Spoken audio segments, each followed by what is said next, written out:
Olá, meu convidado essa semana no Conversas com o Meio é o Thiago Rondon.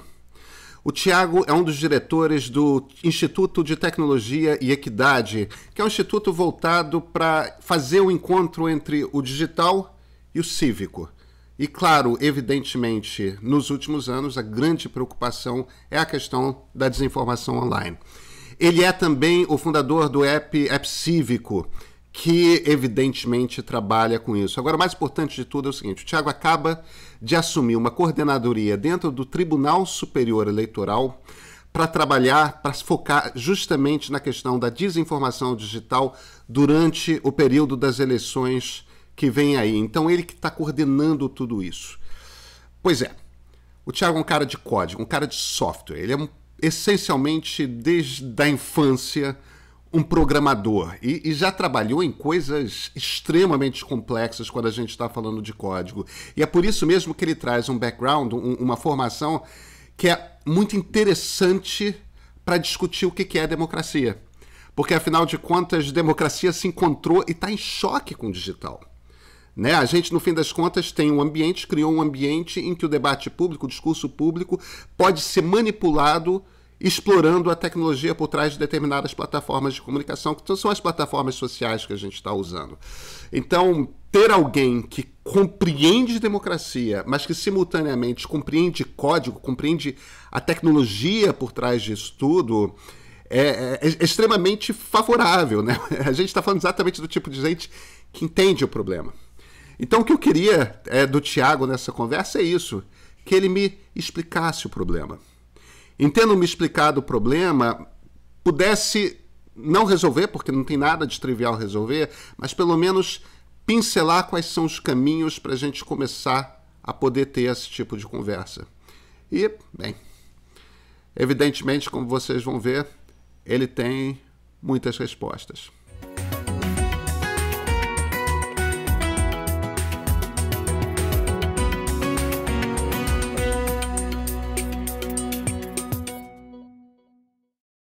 Thiago Rondon, muito obrigado por ter aceito o convite para a conversa.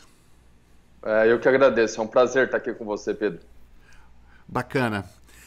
Thiago, vamos começar pelo Tribunal Superior Eleitoral. O que você está fazendo aí? Bom, eu recebi um convite do ministro Barroso, da presidência do TSE, para coordenar o combate à desinformação no ambiente digital, aí nas eleições de 2020, principalmente com foco em desinformação que possa atingir o processo eleitoral, né, o nosso processo democrático, aí das urnas. A gente vive com dois grandes desafios, na minha visão. A primeira é a pandemia, que é algo extremamente complexo, e que o TSE está fazendo um trabalho incrível nesse sentido, para se preparar, né, para esse momento. Mas o ambiente digital já mostrou também, em 2018, aí, que a gente também tem uma outra questão, que é a desinformação acelerada, principalmente no caso do TSE, sobre a integridade das urnas, sobre o fato de questões que são levantadas sobre fraudes. Então, de maneira geral, a minha função ligada à presidência está em coordenar as áreas internas do TSE com as grandes plataformas, com a área de tecnologia interna, para que a gente possa buscar se preparar, né, para esse momento tão crucial que é agora as eleições. Quais são... Aqui no Brasil, a gente vem já, principalmente por conta da eleição americana, todo mundo já vem prestando... A última eleição, né, de 2016, a eleição presidencial, de repente ligou um alerta em todo mundo sobre manipulação do debate público, manipulação externa. A gente tem, por exemplo, risco de manipulação por nações estrangeiras nas eleições brasileiras de alguma sorte? Como outros países têm visto? Tem sinal disso? Eu acredito que por pesquisas, evidências, inclusive com conversas com as grandes plataformas, é, a- o Brasil tem uma eleição, essa eleição municipal, ela é uma eleição enorme, né? Então a gente tem diversos cenários de cidades pequenas, grandes, cidades mais digitalizadas, menos digitalizadas. Com relação à pandemia, né, as plataformas digitais, o ambiente digital virou ainda mais importante. Então, o que se tem, acho que um grande receio é com relação, eventualmente, a gente ter um cenário, um campo, vamos dizer assim, é, de, de, de pessoas ou organizações, enfim, mal intencionadas em outros locais, utilizarem esse campo como quase um campo de teste, né? Para validar mecanismos. Mas o que me alegra e fica um pouco mais positivo é que as grandes plataformas vêm debatendo essa questão de maneira regional, né? E isso é muito interessante com relação a isso. Entendi. Eu não tinha pensado nessa hipótese de você poder usar a eleição municipal brasileira como teste. E, no entanto, faz sentido, né? Até por conta da escala dessa eleição, né? Mais de 5 mil municípios. Tiago, vamos começar pelas redes sociais e por WhatsApp, que eu acho que é a primeira coisa que vem à cabeça das pessoas quando a gente fala de desinformação ligada à política e tudo mais, né? Essa manipulação do debate público. A gente tem várias questões aí. Você tem o, o forjar número, né?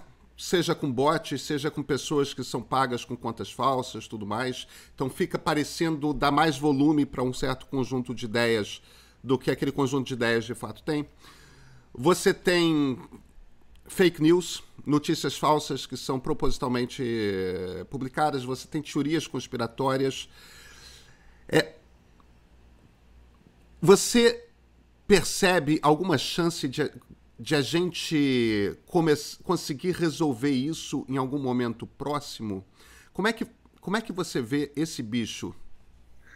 Bom, essa última pergunta é importante.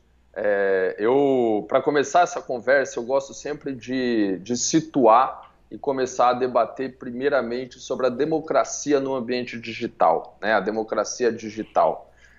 Isso é fundamental para iniciar acredito, esse bate-papo, essa resposta. O ambiente digital, ele é um ambiente que já vem sendo colocado por muitas nações como praticamente seu território físico, né? Então, as legislações ao redor do mundo já vêm contemplando esse território de uma maneira com cada vez mais cuidado, né? E olhando para isso de certo modo. E por quê? Porque esse espaço ele se tornou um espaço de debate público muito importante. Eu sou um entusiasta de tecnologia, então quando fala de democracia, eu acredito que ela tem a ver com pessoas, com participação de pessoas. E a tecnologia é o meio para isso, né? Então, quando a gente começa e vem debatendo sobre plataformas, sobre a digitalização de governos, sobre a digitalização das nossas relações, é muito importante colocar em luz esse ambiente que a gente está construindo muito recente, que ele é extremamente complexo, assim como a nossa sociedade de maneira geral, né? Então, acho que esse é um ponto. O segundo ponto é que as redes sociais, as redes privadas, e é um debate que é feito de maneira cada vez mais digamos, né, principalmente aí quando a gente vai fazer mais estudos, né, existe uma certa utopia, porque todo mundo podia falar, todo mundo podia comentar, né, qualquer um teria voz no meio de redes tão abertas, e todo mundo ficou muito entusiasmado com isso, né, há 10 anos atrás. E é sempre importante pontuar que, por exemplo, o governo brasileiro, de maneira geral, a gente teve alguns avanços muito interessantes, por exemplo, no combate à corrupção. Hoje a gente tem uma lei de transparência ativa, a gente tem uma lei de acesso à informação, que elas contemplam que todos os acessos à informação sejam digitalizados. Então, ou seja, hoje, de 5, 6 anos para cá, os municípios têm que ter portal de transparência, têm que mostrar os contratos digitais, execução do orçamento público. Se você parar para pensar, 10 anos atrás, isso não era, parecia uma utopia. Então, a digitalização, por um lado, do governo, ela também já vem mostrando alguns reflexos interessantes. Mas nesse corre-corre, muitas vezes a gente não consegue compreender o que está acontecendo. Parece que o governo, de certo modo, a gente como sociedade, a gente não tem tanto avanço e está sempre a gente debatendo as redes sociais, as plataformas. E quando eu estou comentando sobre isso, eu acredito que os espaços públicos, que são as redes sociais hoje abertas, ou os espaços privados, como o WhatsApp, o Telegram, eles também têm pequenas diferenças e nuances, Então, eu vejo muita gente comentando que o WhatsApp é uma ferramenta de conversa privada, mas muitas vezes esquece, talvez muitos já receberam uma piada num grupo de amigos e daqui 5 minutos estão recebendo a mesma piada ali no grupo da família, Ou seja, existe uma lógica de disparo e de comunicação nessa rede privada que não é a mesma coisa que chamar uma pessoa para estar dentro da tua casa, Ou seja, há uma arquitetura de informação e de disparo para que a gente debata sobre isso. E aí entra a questão da desinformação, entra a questão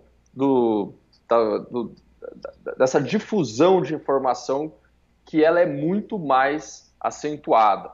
Então, no primeiro ponto aí a gente tem a democracia digital, o segundo a gente tem a digitalização dos governos, o terceiro a gente tem esse novo ambiente que é contemplado basicamente pelas plataformas.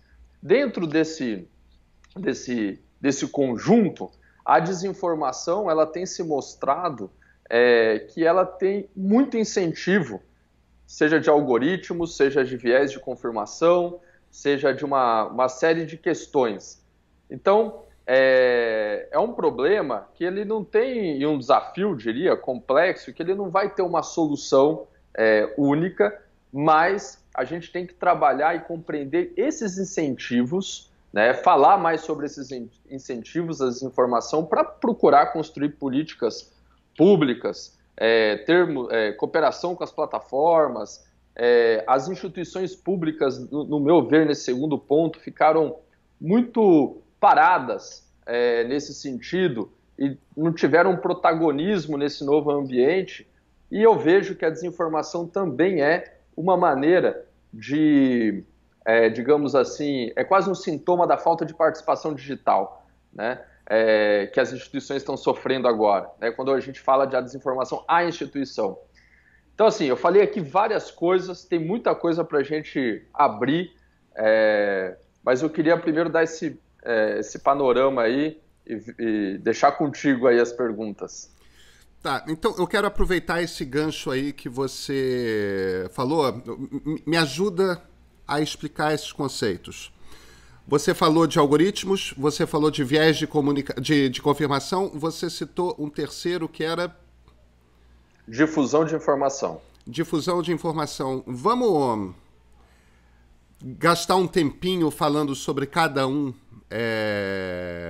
desses três? Vamos começar com os algoritmos. O que são algoritmos? E, em explicando o que são algoritmos, como é que algoritmos funcionam para distribuir desinformação? Tá, algoritmos, basicamente, vamos supor assim, é uma receita de bolo, É uma receita de uma comida que você vai ter ali um passo a passo do que é realizar. Então, você pode fazer um programa de computador que ele vai ter uma receita. Essa receita, nas redes sociais, vamos traduzir ela para o seu feed de notícias, Sua linha ali. Você abre o Facebook, você vai abrir o Twitter, você vai abrir o TikTok, você vai abrir qualquer uma, vai ter ali esse feed. Essa linha do tempo, ela muitas vezes ela não é bem compreendida como funciona. Eu acredito que é aí que mora um grande perigo do debate público. E para explicar isso, eu gosto muito de falar sobre captologia, né? É a ciência da persuasão com a tecnologia. Lá em Stanford, teve um professor que ele tem uma analogia que para ensinar e falar disso que é ótima. Tem um experimento que eles colocam uma pomba dentro de uma gaiola e aí eles liberam uma semente toda vez que essa pomba dá uma bicada num botão. Então ela vai lá na gaiola, dá uma bicada, cai uma semente. Quando você coloca um algoritmo ali, eles digitalizaram esse botão, o que eles fizeram? Eles começaram a retardar, por exemplo, em 5 segundos depois da bicada para cair a semente.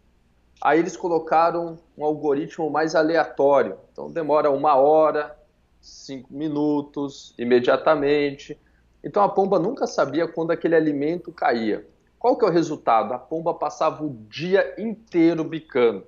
É mais ou menos o que a gente faz nas redes sociais, toda hora procurando atualizar a timeline, né? Então, esse algoritmo, ele, além de ele dizer o que a gente está vendo, ele compreende como manter a gente conectado com ele, nesse caso das redes sociais, né? E por isso que é importante de debater eles, por isso que há cada vez mais um debate que, por exemplo, o algoritmo das redes sociais sobre essa questão de o que chega para as pessoas, ela deveria ter uma maneira de explicar para os seus usuários de como que ela funciona, né? A gente tem exemplos recentes. O TikTok, por exemplo, disponibilizou o seu algoritmo de timeline aberto para todo mundo. Tem outros debates por conta disso, mas eles acabaram realizando isso.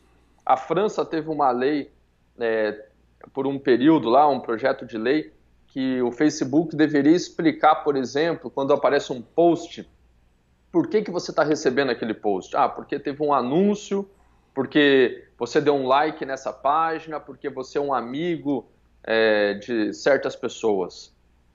Eu acho que o algoritmo nesse mundo aí das redes sociais está um pouco vinculado a isso nas redes sociais.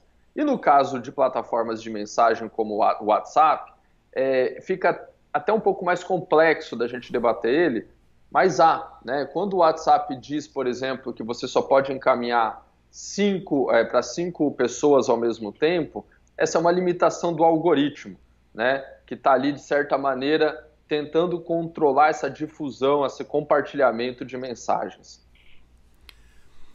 Então, no fim das contas, o que o algoritmo faz o algoritmo tem as regras para decidir quais são os posts que você vai ver quando você abre o Facebook, ou o Twitter, ou o Instagram, ou o TikTok, não importa qual. Exatamente. Agora, isso quer dizer, em essência, que tem um critério, né? Isso, exatamente. E qual é esse critério, Thiago? Como é que mexe com a gente esse critério? E aí, essa pergunta é uma pergunta extremamente valiosa, principalmente para as plataformas e para o debate que a gente está tendo aqui, né? Esse critério ele não é fácil de ser respondido e muitas vezes é um segredo, inclusive de negócio, né? Em muitos casos, né? Então, a gente pode debater o critério do que chega para nós, primeiramente, assim, pode parecer simples. É o que eu gosto, é o que me faz ver. Até porque, né, como eu falei lá em captologia, a gente passou os últimos 20 anos desenvolvendo negócios que não tem mais pagamento em dinheiro, tem pagamento da nossa atenção, né? Então, o critério é fazer com que a gente se sinta feliz, que a gente se sinta curioso, ou, em algumas situações, estimule os sentimentos de ódio e tudo mais, né? Então, os critérios que a gente acabou desenvolvendo, muitas vezes para questão de publicidade, enfim, no ambiente político, esses critérios estão começando a nos preocupar, né? Porque eu vou entregar muitas vezes vídeos sensacionalistas, conteúdos que tem muito mais adesão do público quando desinforma do que informa.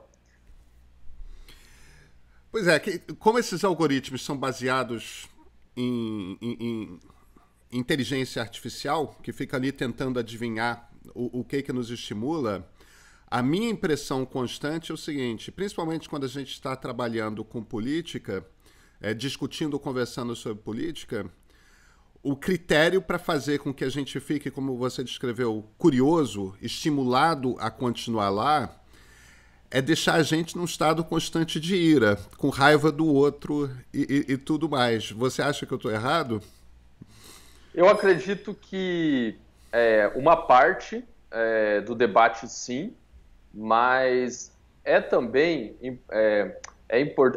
as redes sociais, elas estimulam de fato a gente dar muita visibilidade ao conflito, principalmente no discurso político, ao ódio, né? Quase que virou uma receita de bolo, digamos assim, para quem está hackeando. Os políticos que estão hackeando os algoritmos aprenderam que arrumar inimigo todos os dias e toda hora é a melhor fórmula para você ter esse incentivo e aparecer nas redes. Né? Uma pessoa moderada que vai querer debater não vai ter tanta repercussão. E aí, mas ao mesmo tempo, eu vejo que a gente está passando por um processo que pessoas que estão buscando construir um debate em rede também começam a ter sucesso. Mas isso é algo muito recente e eu acredito que a gente não vai depender só de pessoas, a gente vai ter que debater isso de maneira mais profunda com as plataformas e com governos digitais. Um dos comentários que você fez em uma das suas respostas foi, ali ainda falando sobre a ideia de democracia digital, é que cada vez mais a tendência dos governos e dos estados, né, mais do que dos governos, é tratar a internet como se fosse uma extensão do seu território nacional, uma extensão do seu território físico. O problema é que o Facebook é uma empresa americana. O Twitter é uma empresa americana. Quando a gente vai para um Facebook, poderíamos falar do Google também por conta do YouTube, e o YouTube tem um papel muito importante nesse ecossistema de informação sobre política. O ponto ao qual eu quero chegar aqui é o seguinte: o Google é uma empresa que vale na Bolsa de Valores, em valor de mercado, mais de $1 trilhão. 2, 3 anos atrás só existia uma empresa de $1 trilhão no mundo, que era a Aramco, que é a estatal saudita de petróleo, que em essência controla o petróleo de boa qualidade do mundo. Era a única empresa de $1 trilhão. De repente tem Amazon, tem Apple, tem Google. O Facebook não está lá, mas o Facebook já é uma empresa de 800 bi. A gente está falando de empresas que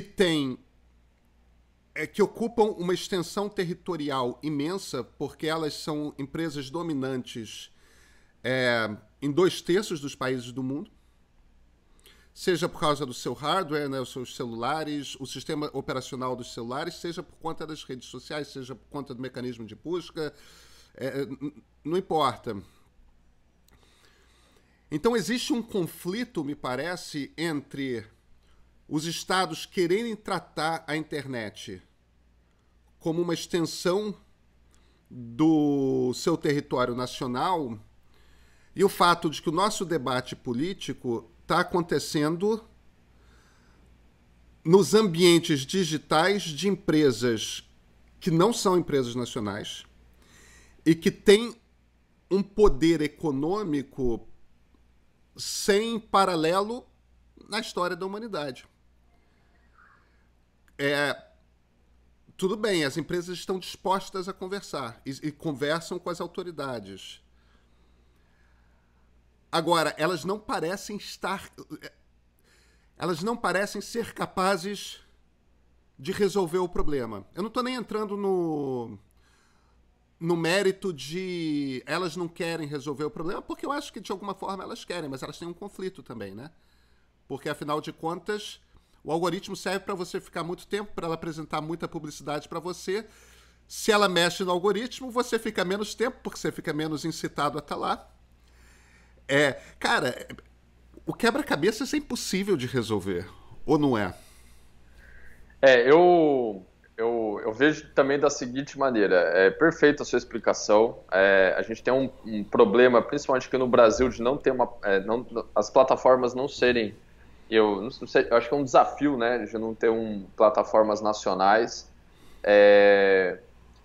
mas, ao mesmo tempo, eu vejo que tem uma tendência e que a gente vai ter que debater disso de uma hora ou outra, né? O projeto de lei conhecido como PL das Fake News, que esse ano foi para o Congresso, ela é uma resposta, apesar de uma resposta torta na minha visão pessoal, mas é uma resposta a esse anseio que você colocou. Muita gente está preocupada com isso, os congressistas, a sociedade civil, a sociedade como um todo, e esse ano isso foi se materializando num projeto de lei, mas era um projeto de lei que imagina regular isso que você colocou. É tanto assunto. Quando eles colocaram esse projeto de lei ali no começo, era falando de robôs, era falando de algoritmos, era falando de publicidade, era falando de informação, era falando de acessibilidade, era tanto tema, até de educação. Então, como que era um projeto de lei que ele poderia ser fatiado em 30 ou 40, pelo menos, e é por isso que passou, na minha visão, no Senado e agora empacou ali no Congresso. É um projeto que foi construído muito rápido, mas por conta desse anseio, mas que provavelmente eu acredito que o Estado tem que assumir um protagonismo maior, né? O que acontece, é claro, não dá para concorrer com a velocidade que as plataformas e a inovação tecnológica ela ocorre. Que inclusive esse é um ponto muito positivo também, né? Esse cenário de inovação, a questão do desenvolvimento da tecnologia, né? Tem vários aspectos positivos. Mas no lado do Estado, eu acredito que a gente precisa debater melhor as regulamentações, de certo modo, como a gente já tem casos muito interessantes, né? Aqui no Brasil a gente tem a lei do Marco Civil, a gente teve a nova lei de proteção de dados pessoais, e a gente acredita que a gente vai ter que arrumar arranjos jurídicos para buscar impactar esse ambiente. Eu não vejo outra maneira disso acontecer. Só que você tem sempre a dificuldade de... Se cada país criar uma legislação, o Facebook vai fazer o Facebook Brasil com o algoritmo do Brasil, vai fazer o Facebook Itália com o algoritmo da Itália, o Facebook, sei lá, Indonésia com... Então, mas aí eu acredito que, assim, vamos fazer um paralelo com a lei de proteção de dados pessoais, né? Eu acredito que, nesse sentido, cada país está aprovando a tua, as plataformas estão tendo que, de fato, respeitar essas questões. E aqui no Brasil, por exemplo, quando a gente fala de algoritmo, de publicidade, as plataformas já têm uma regulamentação, por exemplo, que, aliás, diversas, né, que elas têm que, de certa forma, estarem alinhadas ali com as leis, enfim, a legislação local. O que eu acredito, nesse sentido, para a gente não ficar só nesse campo, eu acredito que é o seguinte, né, a gente precisa debater uma palavra um termo que é muito difícil e acredito que é o debate daqui para frente, que é difusão de informação.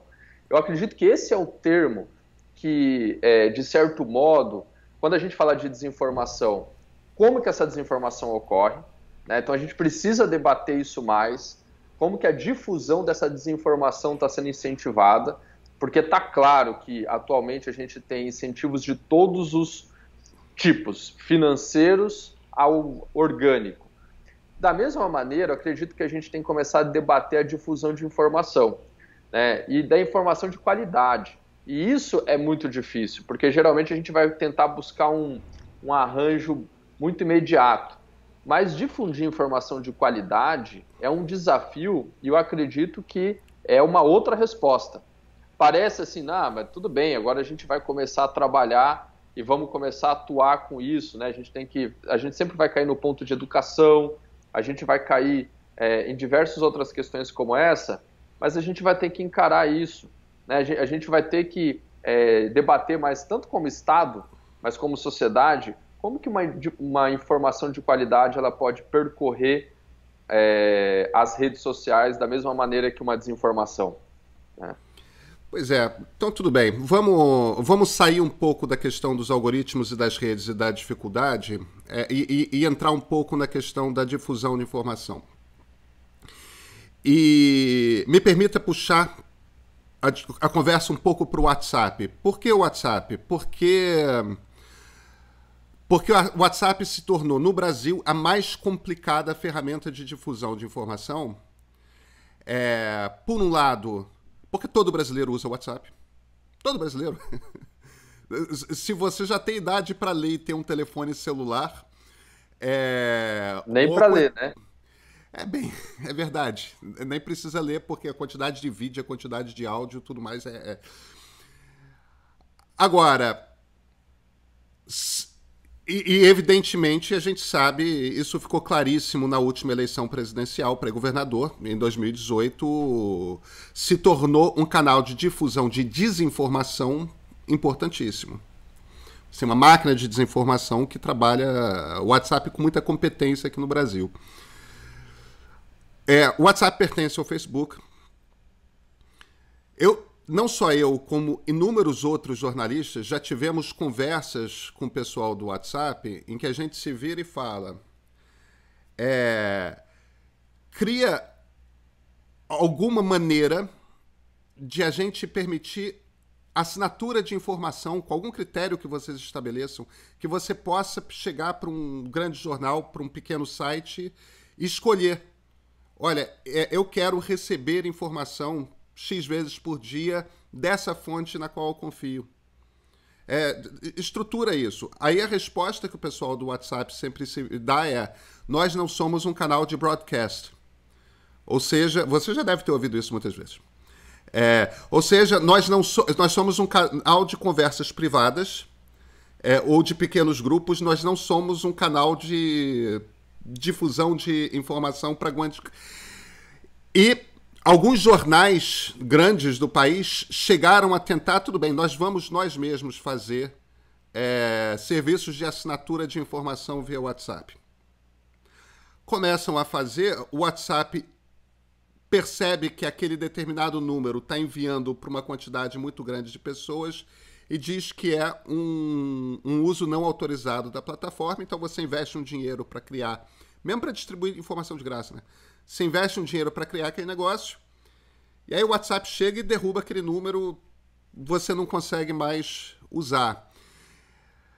Para quem está desinformando, tanto faz, você tem uma fazenda de chips, habilita um chip novo com CPF falso e começa a mandar. Derrubou, habilita um chip novo com CPF falso e manda.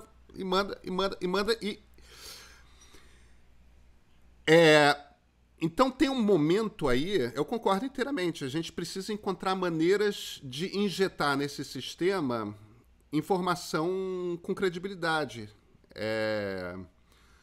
E, no entanto, o sistema não está interessado em informação com credibilidade e ele não consegue abortar a desinformação.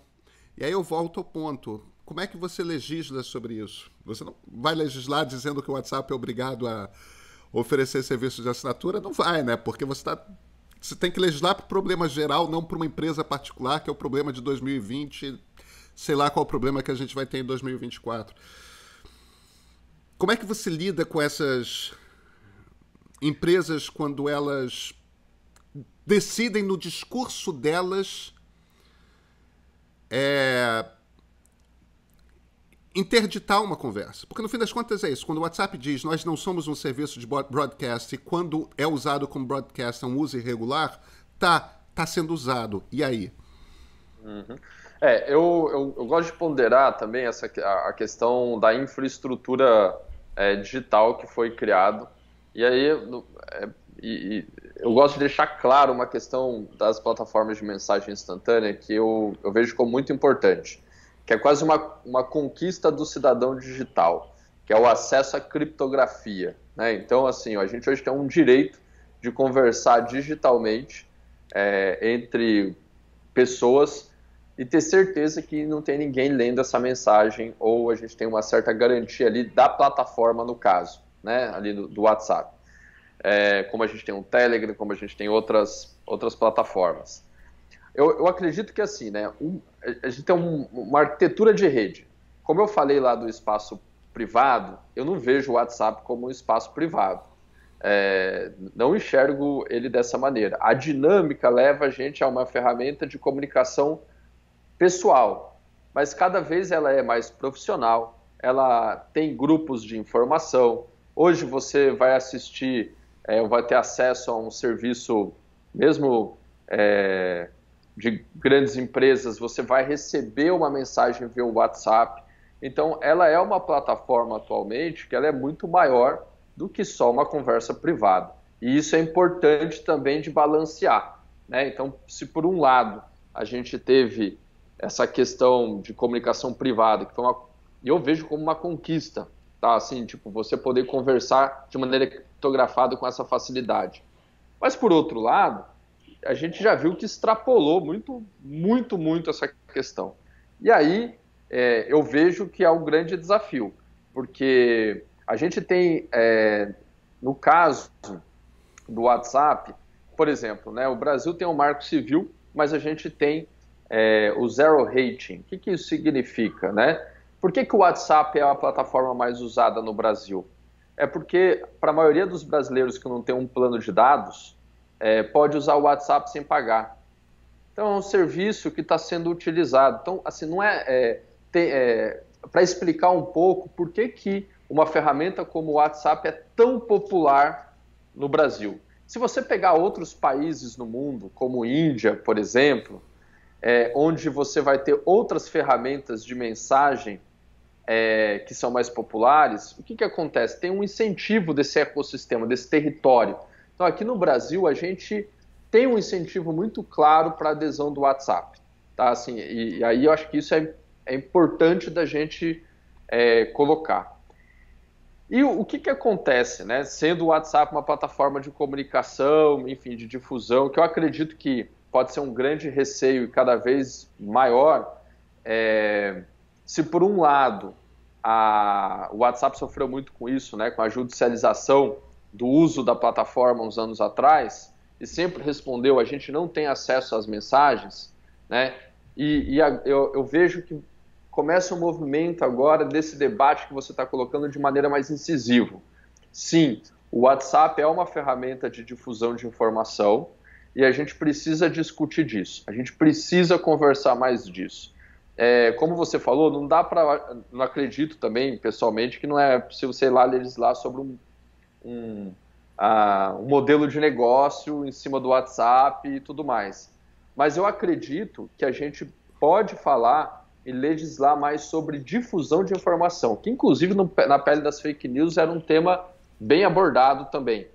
E a gente vai ter que aprofundar um pouco mais nisso, né? Para a gente poder classificar qual que é o potencial de difusão de informação, o que deveria, o que seria saudável dentro de plataformas que tenham esse potencial de difundir informação e que tenham, inclusive, incentivos da população estar utilizando, né? Então, eu acho que tem um caminho por aí, né? Por isso que eu volto a falar que difusão de informação é um tema que a gente vai ter que abordar cada vez mais, de maneira geral. Então deixa eu pegar esse gancho aí e misturar com outra coisa que você falou. Você falou sobre o uso de criptografia, que é uma coisa que nos garante privacidade. O grande dilema filosófico da democracia liberal sempre pode ser resumido a um embate: os direitos individuais contra os direitos da coletividade. E nunca é uma resposta trivial. Até onde é o direito de cada indivíduo, de cada cidadão? Em que momento começa aquele direito começa a afetar o direito da sociedade? No crime de homicídio, por exemplo, você não tem o direito de matar uma pessoa, porque se todo mundo tiver o direito de matar uma pessoa, porque você quer, porque é um direito individual, você afeta a segurança de toda a sociedade, porque todos estão expostos a... Agora, esse exemplo é meio óbvio. Criptografia, no caso de plataformas como o WhatsApp, apresentam exatamente esse dilema. Porque a partir do momento que eles são...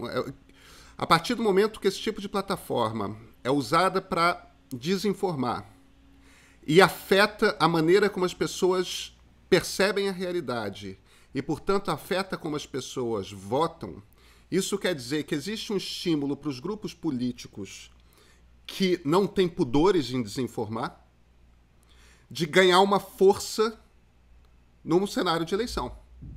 E até chegarem ao ponto de serem eleitos.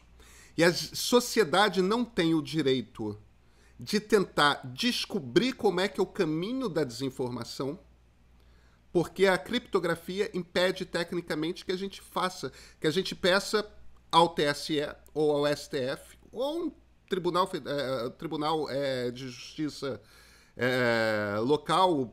Eu quero saber como que esse boato surgiu, quem que originou tudo mais. Quer dizer, nitidamente tem um conflito aí entre o direito do indivíduo de usar a criptografia e se manter anônimo e o direito da sociedade de impedir que a sociedade seja desinformada e tomada como refém por grupos políticos que não têm esse tipo de pudor. Você entende do que eu estou falando?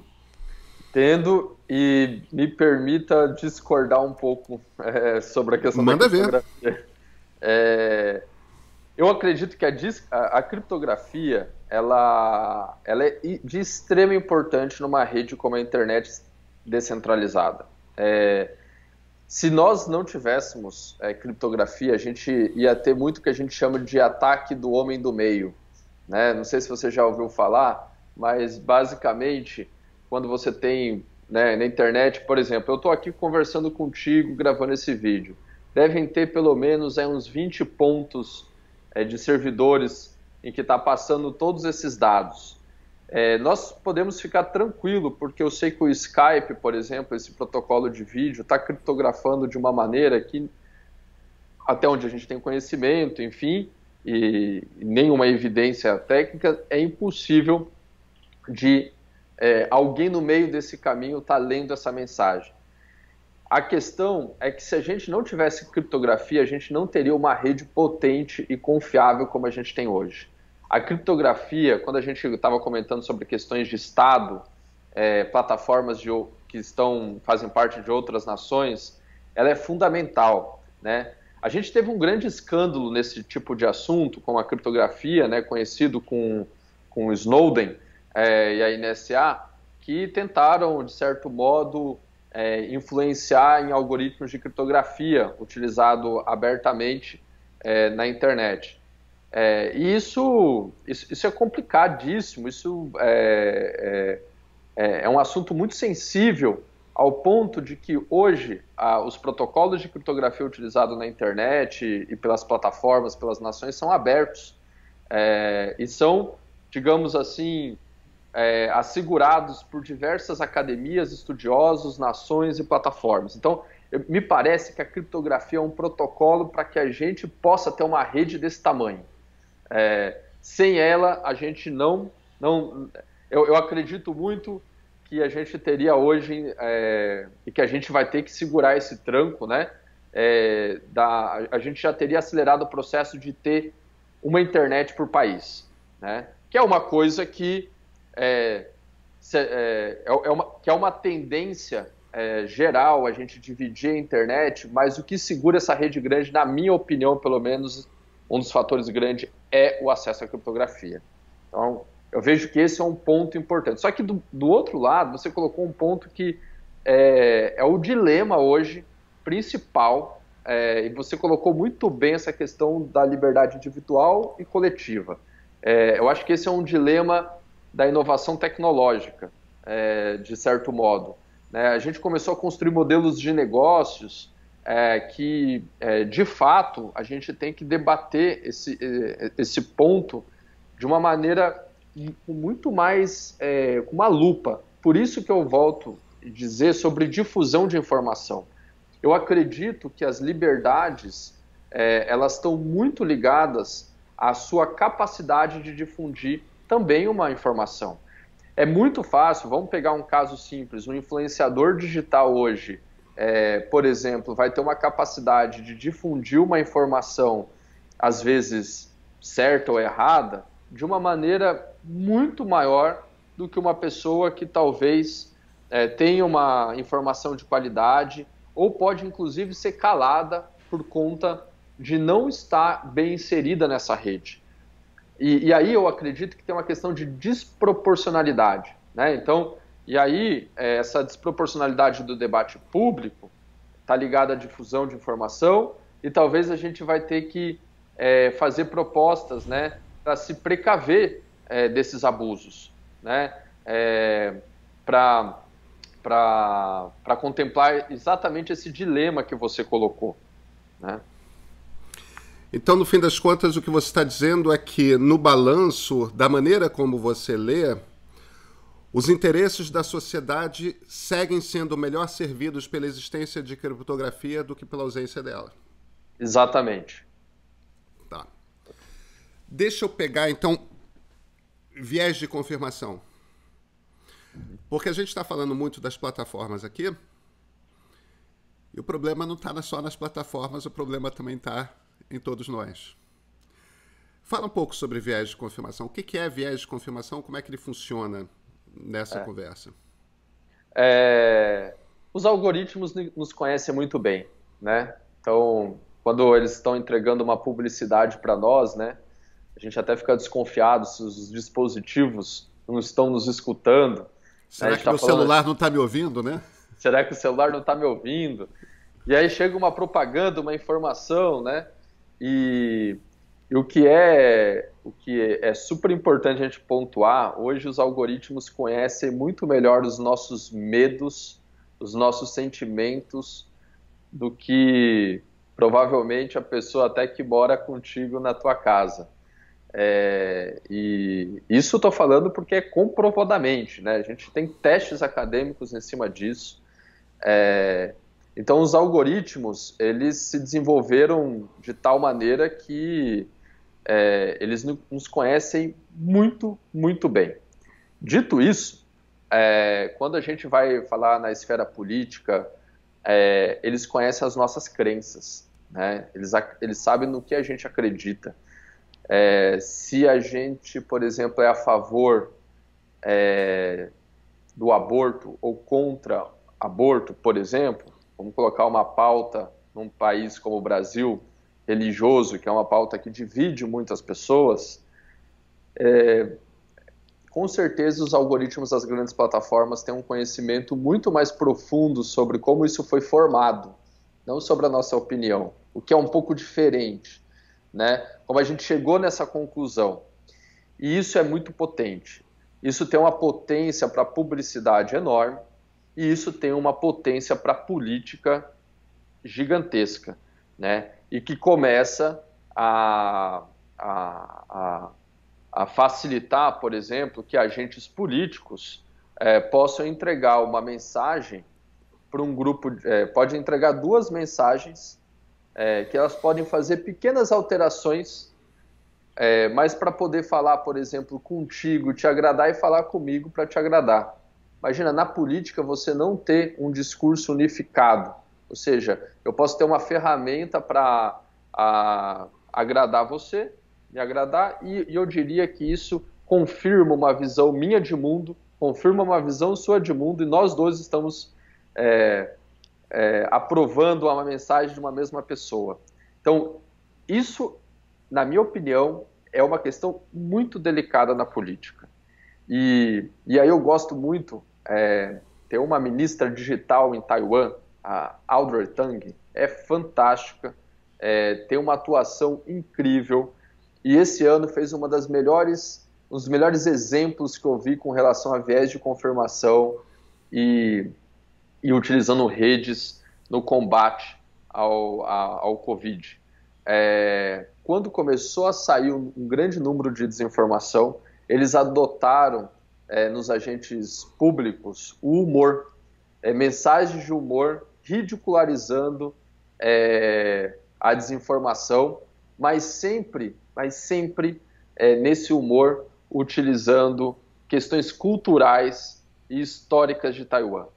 E isso tem um componente muito importante na transmissão de mensagem digital, né? Quando você recebe uma mensagem digital hoje no WhatsApp, por que você vai transmitir? É porque aquilo te agradou e você quer mostrar para as outras pessoas a sua opinião, né? É uma ferramenta de você estar se reafirmando ou dizendo qual que é a tua opinião em grupos de família, amigos e para todo mundo que você quiser, né? Quer dizer, no fim das contas, você está falando que é uma ferramenta de confirmação de identidade, né?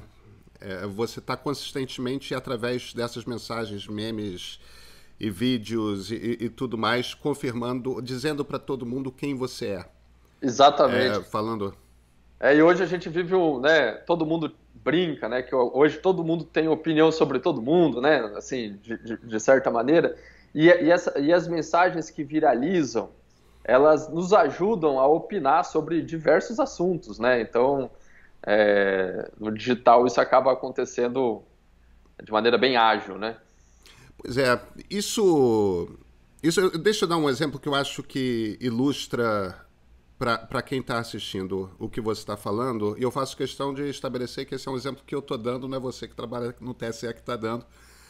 Mas durante a eleição do Bolsonaro, a Faria Lima elegeu um liberal hayekiano, aquela coisa, Estado mínimo total. Na periferia urbana, os evangélicos elegeram um homem temente a Deus, que ia garantir a moralidade, principalmente em questões ligadas à sexualidade e tudo mais.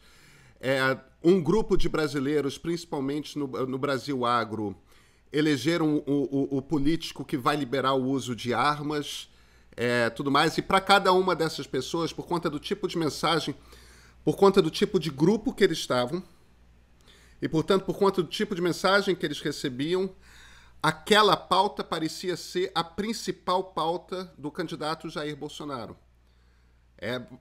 A coisa de sexualidade na Faria Lima, se bobear, as pessoas que estão ali jamais receberam qualquer coisa sobre Jesus.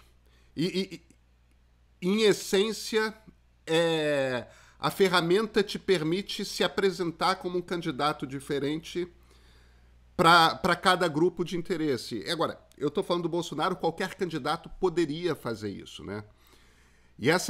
Agora, essa fragmentação destrói o processo eleitoral, né? E eu já não estou falando mais do Bolsonaro candidato, eu estou falando poder fazer isso, já no sentido genérico. Poder fazer isso,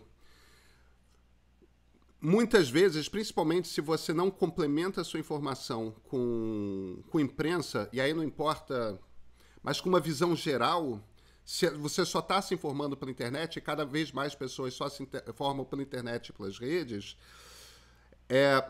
você nunca sabe de fato em quem você está votando. Você só sabe daquele corte que foi construído para te agradar, né?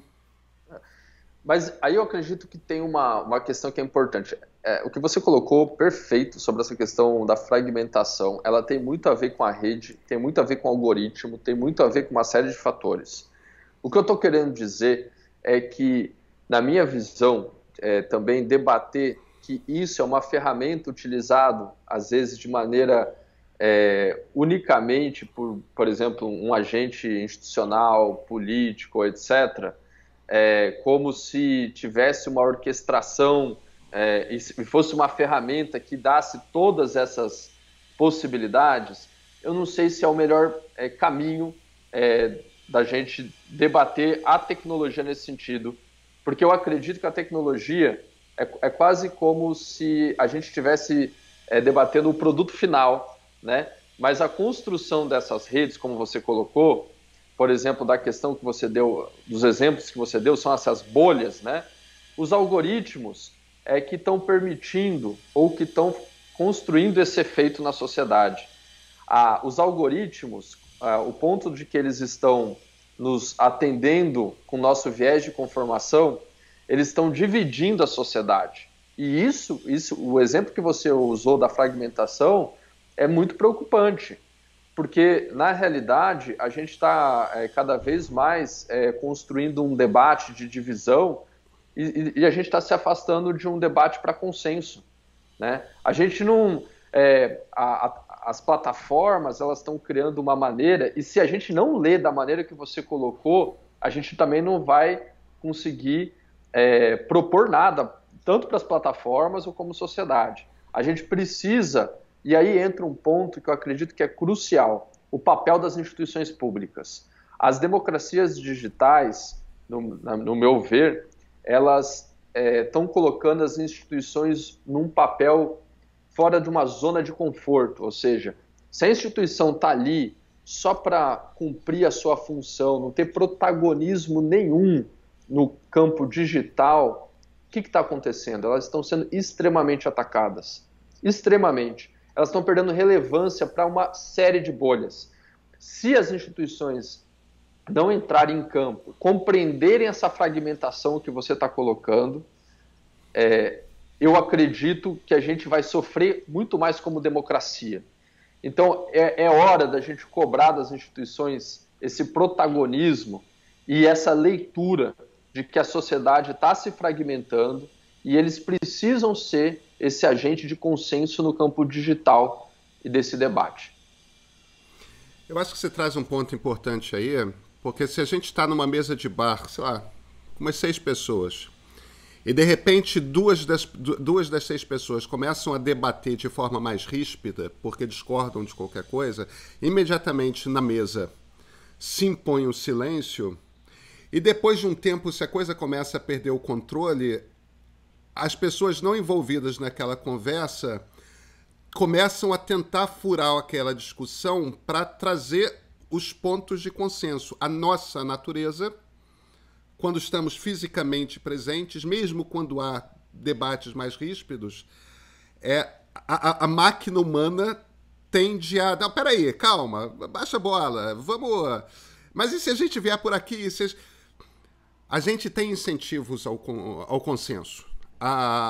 Não quer dizer que a gente vá concordar sempre, mas quer dizer que presencialmente, fisicamente, analogicamente, nós buscamos esvaziar a rispidez dos desacordos e buscar pontos de acordo para diminuir as distâncias, né? Mesmo que existam ali um ponto ou outro no qual não se vai concordar, a gente sempre busca os pontos onde há acordo. E, de repente, a gente tem essa máquina de dissenso operando. Exatamente. Vem cá, Tiago. Não é no algoritmo que a gente tem que legislar? Dizer que o algoritmo não pode causar... que o algoritmo não pode ser um algoritmo, não sei como é que seria esse texto legal. Você é o cara de software de código aqui. Eu sou jornalista.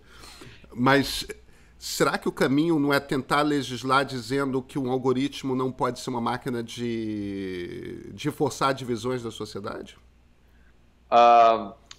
O que você colocou, quando a gente fala... Queria falar sobre consenso rapidamente. A internet e os protocolos de tecnologia que foram adotados em diversas nações, eles são construídos, né, por um órgão de engenharia, a IETF, são propostos lá, e tem uma frase muito... tem uma frase lá muito famosa, tem um pensamento ali muito forte, que é o consenso difícil. É quase como escolher o próximo Papa, né? Você ali, para colocar um protocolo novo na internet, pode ser que a gente não concorde com tudo, mas se a gente não entrar em acordo, em consenso difícil, esse protocolo não vai para a rede. E por que eu estou falando isso? Porque eu acredito que esse é um dos grandes motivos pelo qual a internet tem o tamanho que tem e tem a relevância que tem hoje. É uma questão estrutural, né? Essa questão do consenso difícil. Mas quando a internet começou a ser construída, os protocolos serem construídos, você está tocando num ponto que, tecnicamente, eu acho praticamente impossível a gente legislar algoritmos, porque os algoritmos atuais, nem nós humanos estamos mais entendendo. Eles já estão sendo criados e estão muito mais na frente do que qualquer pessoa possa ir lá. Mas a gente pode, de certa forma, legislar sobre valores. E isso, eu acredito que é uma questão mais fundamental para a gente construir com as grandes plataformas. Quando a gente falou de consenso difícil e protocolo, o que está faltando? A gente não tem debate de um consenso difícil sobre os protocolos de comunicação atual.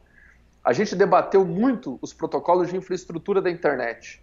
Está na hora da gente começar a debater sobre os protocolos de comunicação na era digital de uma maneira que envolvam uma série de especialistas que não vão ser de tecnologia. Vão ser de diversas outras áreas. A gente vai ter que fazer um discurso, uma discussão muito mais ampla sobre isso, mas eu acredito que o ponto está em criar protocolos de comunicação que permitam difusão de informação, e as plataformas avançaram tanto que a gente perdeu esse fórum, e está na hora da gente ter um fórum para debater isso. E seria um fórum internacional?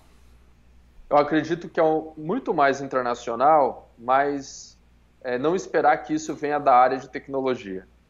Não esperar que isso venha só com especialistas de tecnologia, mas que isso venha da turma de direito, de comunicação, enfim, filósofos e tudo mais.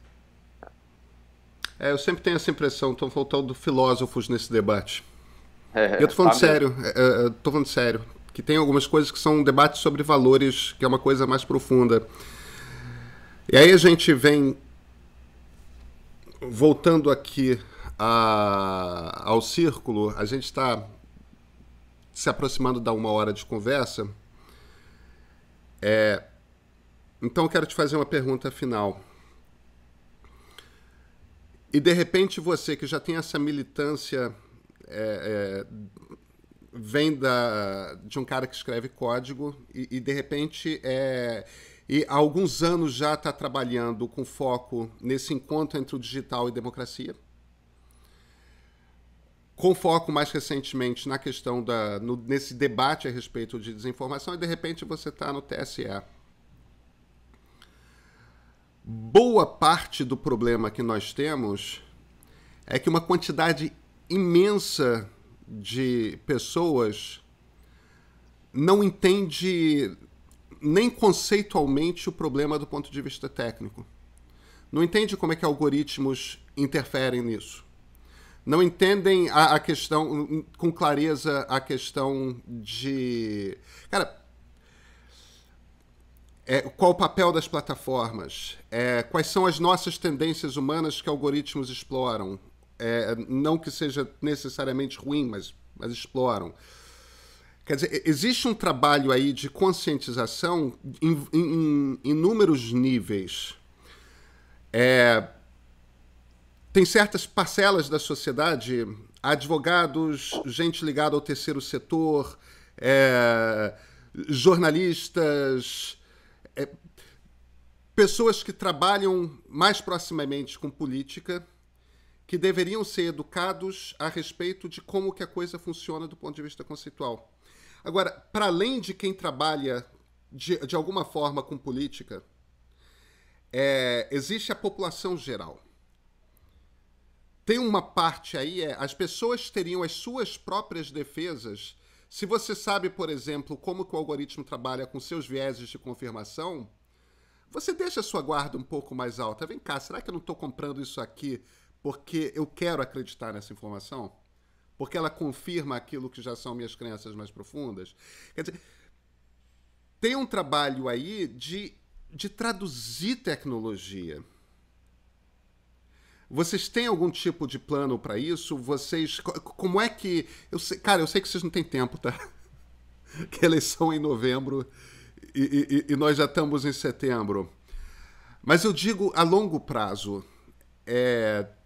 Como é que está a conversa sobre sobre o educar a respeito de como que as plataformas, mesmo que sem querer, se permitem servir de caminho para a manipulação do debate público e, portanto, dos resultados eleitorais? Eu acredito que tem uma questão da instituição da justiça eleitoral hoje aqui no Brasil. A gente tem uma instituição que é super interessante da gente analisar alguns fatos, né?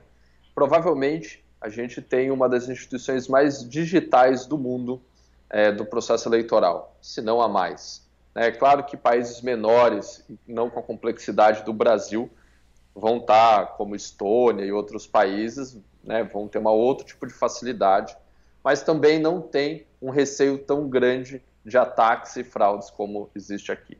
Só para dar um parâmetro, né, ano passado teve uma eleição na Indonésia, que é um país com um pouco maior que o Brasil, e que a apuração demorou quase 1 mês e meio para ser realizado, e tiveram, enfim, uma série de pessoas mortas no processo de contagem, uma série de problemas, e que torna a democracia, no meu ver, muito mais frágil.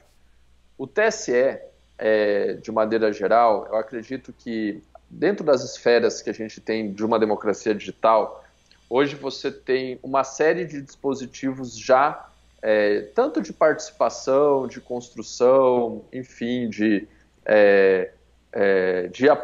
aproximação com os partidos políticos, também no digital, né? Não estou falando só na questão no todo, mas eu estou colocando na questão digital.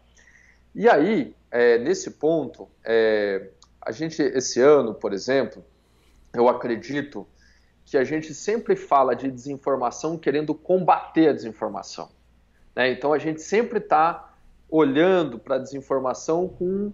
A nossa tática é checar, é falar que está errado, enfim. E essa estratégia, no meu ver, ela tem um problema dos próprios algoritmos com relação ao viés de confirmação.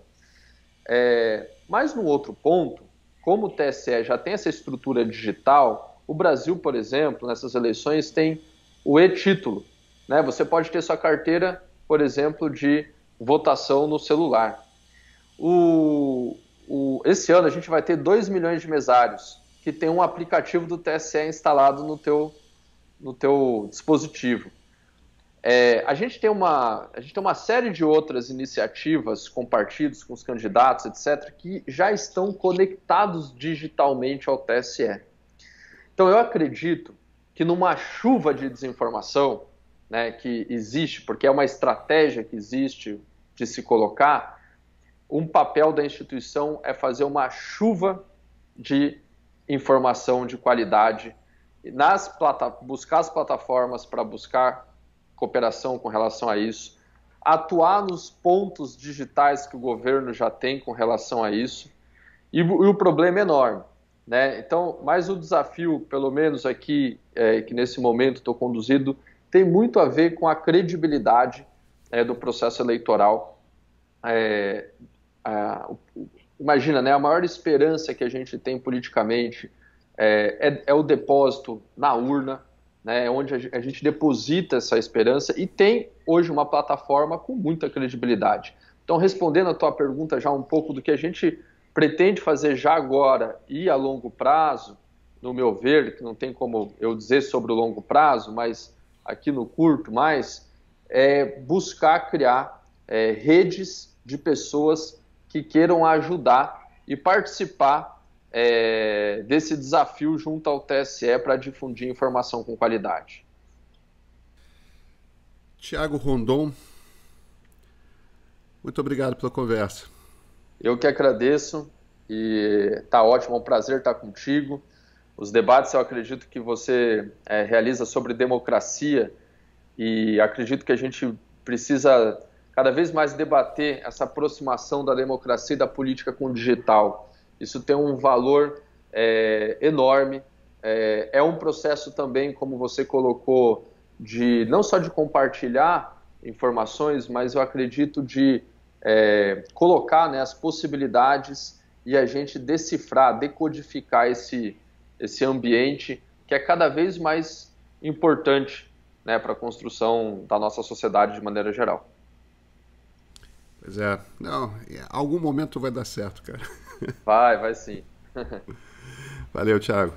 Valeu, um abraço.